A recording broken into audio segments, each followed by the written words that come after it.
Dios les bendiga, bienvenidos una vez más a esta programación Punto de Esperanza con Alberto Tejeda. El día de hoy tengo un tema muy interesante porque es uno de los puntos favoritos para mí en la Biblia, en los estudios espirituales. ¿Cómo podemos nosotros alcanzar la salvación? O si en verdad ya somos salvos, pero no lo sabemos. Siendo uno de mis puntos favoritos en todos los libros y enseñanzas espirituales que yo he visto, ¿verdad? Le pregunté a Gemini, ¿verdad?, ¿qué creía el apóstol Pablo sobre la salvación? Y me encantó lo que leí también. ¿Qué creía Jesús sobre la salvación? ¿Qué creía Santiago, el hermano de Jesús, el apóstol amado de Jesús, sobre este maravilloso tema de la salvación? Y quiero empezar leyendo el punto de vista del apóstol Pablo, que sin duda ha sido de gran bendición para mi vida, en mi pasado, ¿verdad? Me ayudó en muchas ocasiones a poder salir tal vez de un hoyo de confusión o de depresión o de momentos difíciles. Tengo muchas cosas positivas que hablar sobre la forma como Pablo veía la salvación. Entonces, empieza diciendo aquí, por la gracia, la salvación viene por la gracia. Pablo enfatiza que la salvación es un regalo inmerecido. Charis, no es algo que se gana, sino algo que Dios ofrece por su amor. Y cuando yo empecé a estudiar las cartas de Pablo, Pablo dice la salvación, tú no tienes que hacer nada para ganártela, es un regalo de Dios. Y muchas veces nosotros, cuando somos cristianos o cuando caminamos en el mundo espiritual, muchas veces queremos hacer buenas obras, queremos sentirnos seguros de que seremos salvos, de que seremos perdonados, de que seremos ayudados por Dios. Si somos personas miedosas de que no seremos condenados, tal vez porque no estamos haciendo algo adecuado. Y cuando yo empecé a estudiar la carta del apóstol Pablo, esto me ayudó a dejar mucho de este miedo atrás. Pablo dice, porque por gracia sois salvos por medio de la fe, y esto no es de nosotros, pues es un don de Dios, no por obra para que nadie se gloríe. Efesios capítulo 2, 8, 9.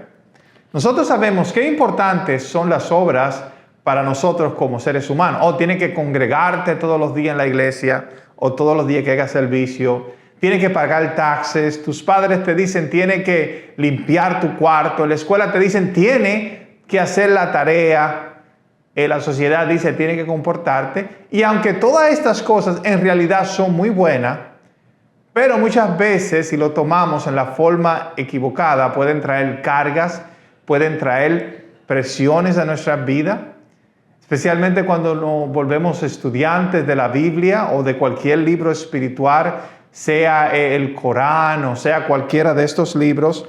Muchas veces nos ponemos carga sobre carga, que nos roban la paz, nos roban el gozo, nos roban la tranquilidad. Aquí el apóstol Pablo asegura que la salvación no son por vuestras buenas obras, más bien es por la fe, es por la gracia o por el amor de Dios, que Dios le da salvación a quien Él quiere, según Pablo lo explicaba.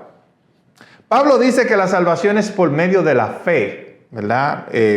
La fe es un sentimiento en tu mente, una creencia, tú crees. Él dice, la llave para recibir este regalo es la fe. Para Pablo, la fe no es solo un asentamiento intelectual, sino una confianza total en que la muerte y resurrección de Jesús son suficientes para perdonar nuestros pecados. Y es por eso que los judíos cristianos no sacrificaban animales. Según los judíos decían que habían que sacrificar animales. Muchos cristianos gentiles se convirtieron al cristianismo que Pablo enseñaba. ¿Por qué? Porque con la muerte y la resurrección de Cristo, según Pablo, entonces el evangelio se abre a todas las naciones, a todos los pueblos, a todas las personas, algo que no se enseñaba. Algo que no se creía, ya que los judíos que guardaban el Torá, que guardaban el Antiguo Testamento, estos judíos se le hacía difícil abrir las puertas del Evangelio, especialmente cuando ellos no creían en el Evangelio, a las personas gentiles. Entonces Pablo se encarga de llevar este mensaje por toda la tierra. Entonces Pablo dice, justificados por la fe, Pablo argumenta que somos declarados justos ante Dios, no por ser perfectos, sino por creer en Jesús. Ya no hay que ser perfecto. Usted declarado según Pablo, según lo que Pablo cree, y yo le dije, este mensaje me ayudó mucho en muchas ocasiones. Yo no estoy de acuerdo 100%, solamente si usted escucha el punto de vista, más adelante que vamos a hablar según Santiago Jesús, pero Pablo sí enseña que nosotros podemos descansar, confiar en la fe, en lo que Jesús hizo en la cruz de Calvario según él. Entonces, contraste con la ley. Insiste, Pablo tiene un contraste con la ley. Insiste en que nadie puede cumplir la ley de Moisés a la perfección. Por tanto, la ley solo sirve para mostrarnos nuestros pecados, mientras que la fe nos salva. Y es verdad lo que dice aquí. Pablo creía esto. Él pensaba que nadie puede guardar la fe, la ley, y por tal razón la ley tenía que ser tirada. ¿Entiende? Y poner la confianza en Jesús para nuestra salvación. Pablo cree la obra de Jesucristo. Es el fundamento de cómo él ve la salvación. La salvación es posible porque Jesús tomó nuestro lugar. Pablo explica que muerte, Jesús pagó la deuda del pecado. Jesús toma nuestro lugar. Ya no tenemos que vivir en justicia, ya no tenemos que guardar la ley para ser perdonados, salvos por Dios. Pablo dice, esto pasa de ser y ahora a través de Cristo Jesús somos perdonados. Resurrección. Su victoria sobre la muerte garantiza nuestra vida eterna. Entonces Pablo da como ejemplo de cómo Cristo resucitó, así el cristiano va a resucitar y según él garantiza la vida eterna para los creyentes.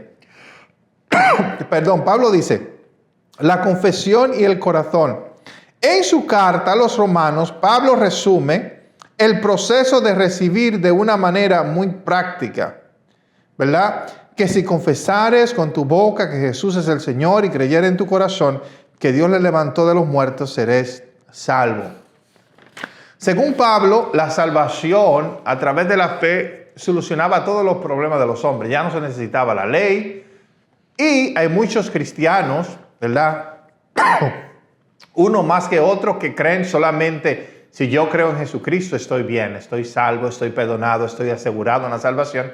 Ellos tienen esa gran confianza. Yo mismo me convertí, ¿verdad?, al evangelio calvinista. El evangelio calvinista que dice que la salvación no se pierde, la salvación es solamente a través de la gracia, a través de la fe. Y eso en un tiempo me ayudó bastante, fue muy positivo para mi vida. Claro, que con el tiempo también trajo muchos problemas. Solucionó unos problemas del pasado, pero con el futuro trajo los problemas. Y más adelante voy a ver por qué trajo la confusión para atrás, trajo el temor y trajo el miedo una vez más para atrás. Para entender la salvación según las enseñanzas de Jesús, y ahora vamos a hablar acerca de la salvación según Jesús, no según Pablo. Es importante entender que Jesús enseñó algo muy diferente a lo que Pablo enseñó sobre la salvación. Con esto no estoy diciendo que la salvación según Pablo no nos pueda ayudar en un momento de nuestra vida, que pueda ser muy positiva y que pueda ser muy efectiva para nuestra vida. ¿Me entienden? Y no estoy diciendo también, gloria sea el nombre de Dios, que la salvación según Jesús no pueda también ayudarnos, no pueda bendecirnos. Pero vamos a ver según Jesús cómo era la salvación. Para entender la salvación según las enseñanzas de Jesús, debemos mirar más allá de una simple fórmula y obedecer el mensaje central de su ministerio, el reino de Dios. Cristo vino a enseñar el reino de Dios, se ha acercado, vivamos en el reino de Dios. Entonces, Jesús se enfocaba en las obras más que en la fe. Pablo se enfoca más en la fe que en cualquier cosa, ¿entienden? Pero Jesús sí se enseñaba que nosotros debemos entrar al reino de Dios. Debemos nacer de nuevo. Y tantas cosas, por eso le digo que la salvación de Jesús y de Pablo eran diferentes. Yo me convertí al evangelio porque me encantó el mensaje de Jesús. Me gustó el mensaje de que yo, por mi propia fuerza, por mi libre albedrío, podría tomar la decisión de obedecer a Dios. Jesús nunca dijo yo tenía que ser perfecto. Como hay personas que dicen, bueno, la ley no se debe guardar porque no podemos cumplirla perfectamente. Jesús nunca enseñó que debe ser perfectamente que la guardemos, pero sí que debemos guardarla. En parte, eso fue lo que Jesús enseñó. No la ley que predicó Moisés y que predicaban los judíos. Sabemos que Jesús no predicó esa ley. Jesús predicó la ley del amor. Amarás al Padre y amarás al prójimo. Jesús no enseñó la otra ley. Jesús la obedecía por respeto a los judíos, alguna de esas leyes. ¿Me entienden? Pero la única ley que Jesús enseñó era la ley de amar a Dios y amar al prójimo como a ti mismo. Y Jesús nunca enseñó que nosotros no debíamos guardarlo porque no lo hacíamos perfectamente. Aunque usted solamente lo haga un 10%, un 20%, un 30%, un 40%, claro, Él quiere que sigamos creciendo, pero sí Él quiere que nosotros guardemos estos mandamientos. Entonces, para Jesús la salvación no era solo un destino después de la muerte, como creen muchas personas el día de hoy, y como también enseñaba Pablo. Para Jesús la salvación no era un destino después de la muerte, sino una transformación profunda en la vida aquí y ahora. Jesús enseñó, he aquí que tenemos que cambiar. No es cuando vayamos al cielo. El cielo para Jesús no era un lugar allá arriba, era un lugar dentro de nosotros. El reino de Dios estaba aquí. El reino de Dios está dentro de nosotros, enseñó Jesús. Aquí te detallo, ¿verdad?, los pilares fundamentales que se enseñó Jesús. Entonces, el nuevo nacimiento, el Señor Jesús, o la palabra metanoia. Nuevo nacimiento, metanoia. Jesús enseñó que la salvación requiere un cambio radical de mente y de corazón. No cree en mí, cree en el Señor Jesús y serás salvo tú y tu casa. No, Jesús enseñó la salvación es un cambio radical de mente y corazón, la metanoia. Es un diálogo, en su diálogo con Nicodemo fue muy claro. Juan 3:3, de cierto os digo que el que no naciere de nuevo no puede ver el reino de Dios. ¿Cuáles son la gente que pueden ver el reino de Dios? Las personas que nacían de nuevo. Para Jesús nacer de nuevo era metanoia, era cambiar tu mente, era cambiar tu parecer, ¿me entiendes?, sobre las cosas espirituales y las cosas de Dios, según la predicaba y la enseñaba el mismo Jesús. Este nacer de nuevo implica dejar atrás la naturaleza, oiga esto, egoísta. La carne es el egoísmo, ¿entiende? La naturaleza egoísta y recibir una vida espiritual guiada por el Espíritu Santo. El Espíritu Santo es la voz del amor. Según el libro de Curso de Milagro, el Espíritu Santo es la voz del amor dentro de nosotros que nos dice, no viva para el egoísmo, vive bien para el amor. Tenemos que buscar lo bueno para nosotros, claro, pero a la misma vez buscar lo bueno para los demás. Lo malo es cuando nos enfocamos en nosotros y le hacemos daño a los demás, muchas veces sin querer hacerlo.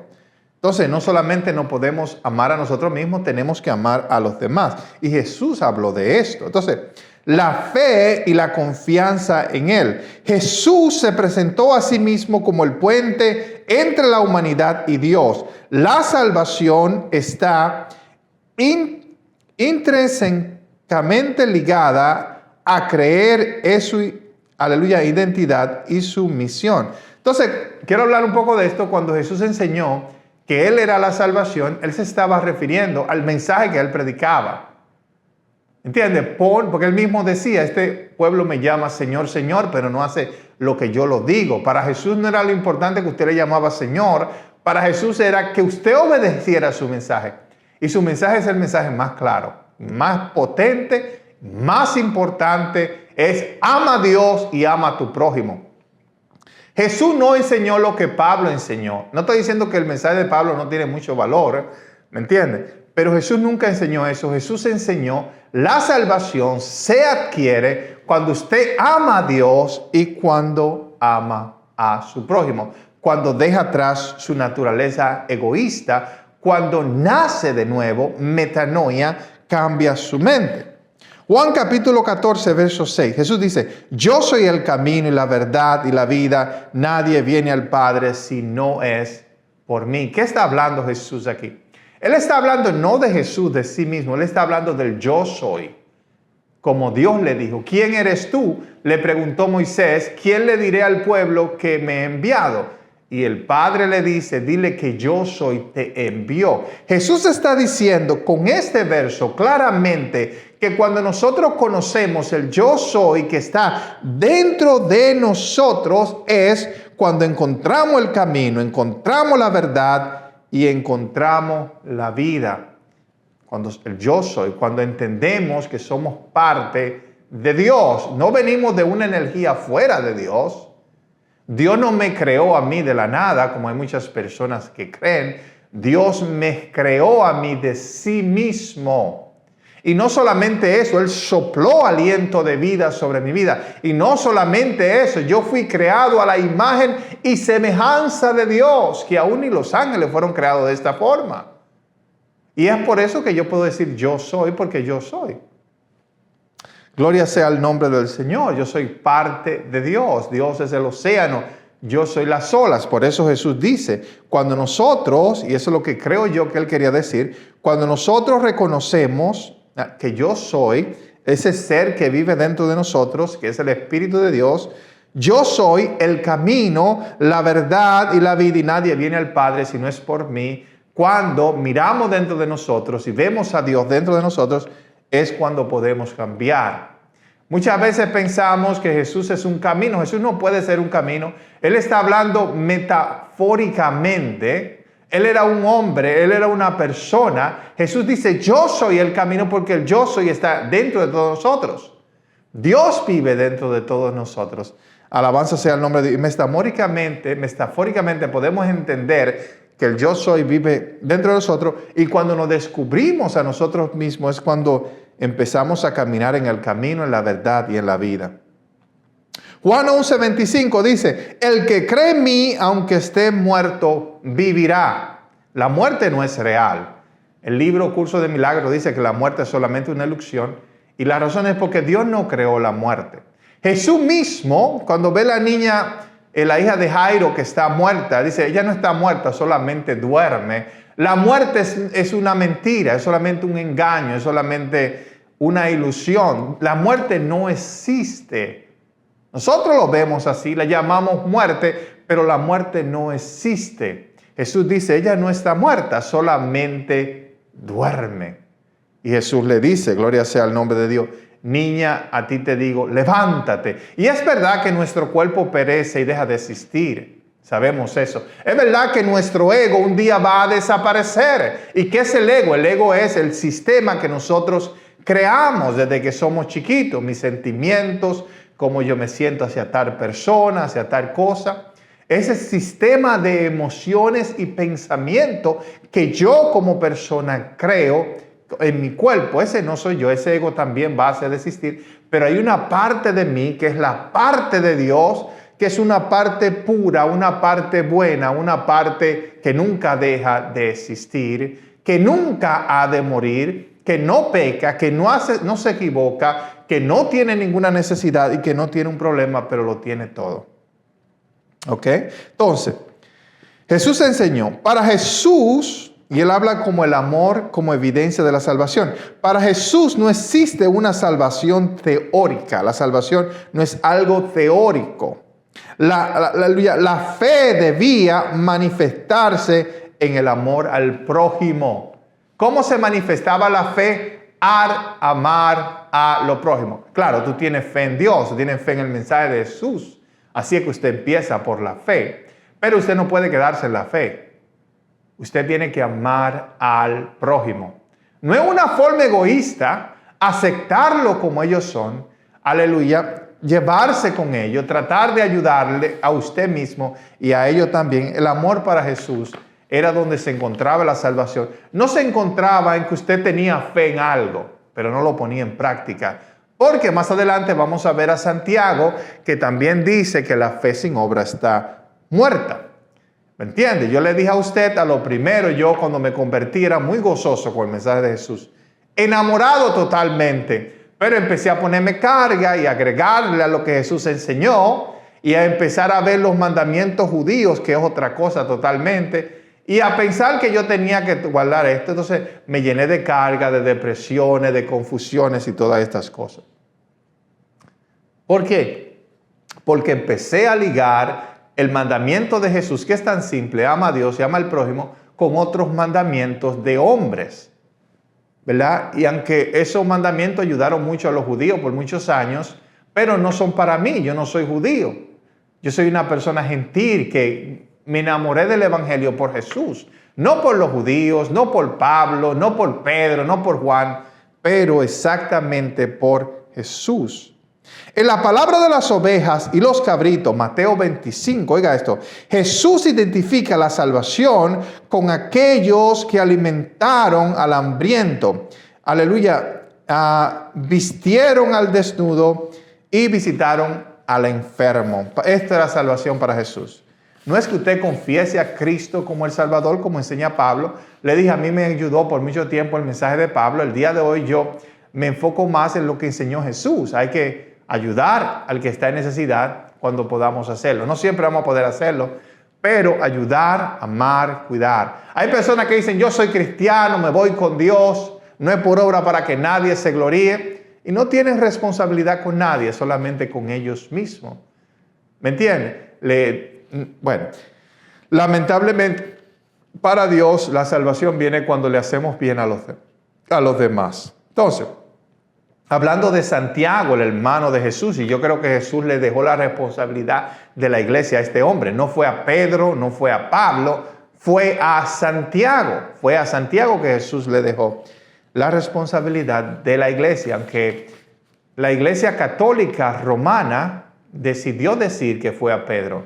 ¿Me entiendes? Ellos cogieron la decisión y decirle que fue a Pedro que le dejaron la responsabilidad. Los cristianos del día de hoy creen que es a Pablo que hay que escuchar. Pero Jesús le dejó este gran encargo a su hermano Santiago, su hermano menor, un hombre justo. Era llamado el justo este hombre. Era un hombre vegetariano que no comía carne animal solamente porque él no quería ver a criaturas sufrir para él alimentarse, cuando habían otras comidas que él podía comer. Un hombre que invertía horas y horas de su día para la oración y para el ayuno. Entonces, el gran mandamiento dice, amar a Dios sobre todas las cosas y al prójimo como a ti mismo, es el resumen de toda la ética. Es el resumen de todas las cosas sobre la salvación, de toda la ética. Es lo que Dios pide de los seres humanos. Amemos a Dios y amémonos a nosotros mismos, porque el amor es el camino, el amor es la verdad, el amor es la vida. Cuando amamos, entonces nos convertimos en lo que somos, el yo soy. Aleluya, somos el yo soy, parte de Dios. Entonces el verso 4 dice la gracia y el arrepentimiento. A diferencia de los líderes religiosos de su época, Jesús enseñó que la salvación está disponible para los indignos, para aquellas personas que según los judíos no eran dignos. Los marginados comían con pecadores y recaudadores de impuestos, afirmando que no he venido a llamar a justos, sino a pecadores al arrepentimiento. Dios no vino, aleluya, para deshacer, como hacían los religiosos judíos muchas veces, a las personas de otra raza, de otras costumbres, pecadores. No, era todo lo contrario. Jesús lo aceptaba, Jesús le enseñaba el mensaje de Dios, le mostraba el camino del perdón, el camino de la misericordia. El apóstol Pablo también hizo eso con muchas personas que se encontraban en sus caminos, claro, a su forma, pero también lo hacía con otras personas que no tenían esperanza y fe sobre su salvación. La gracia.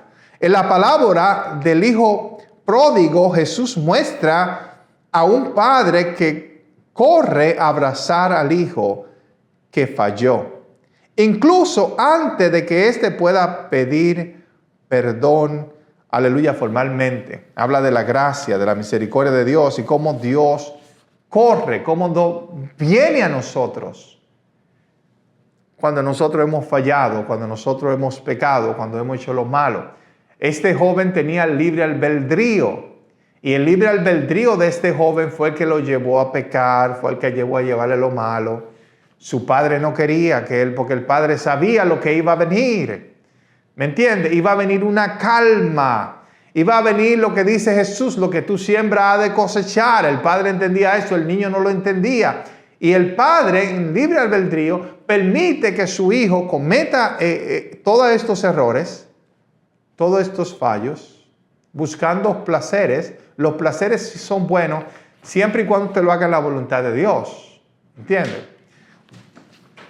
Pero este joven empezó a hacer las cosas como no debió hacerlo y lamentablemente pasó por mucho sufrimiento, pero cuando él cambió de mente, cuando él despertó, que es lo que Dios quiere para nosotros, cuando él despertó, su padre lo estaba esperando con los brazos abiertos, no lo rechazó, todo lo contrario, lo abrazó y lo ayudó.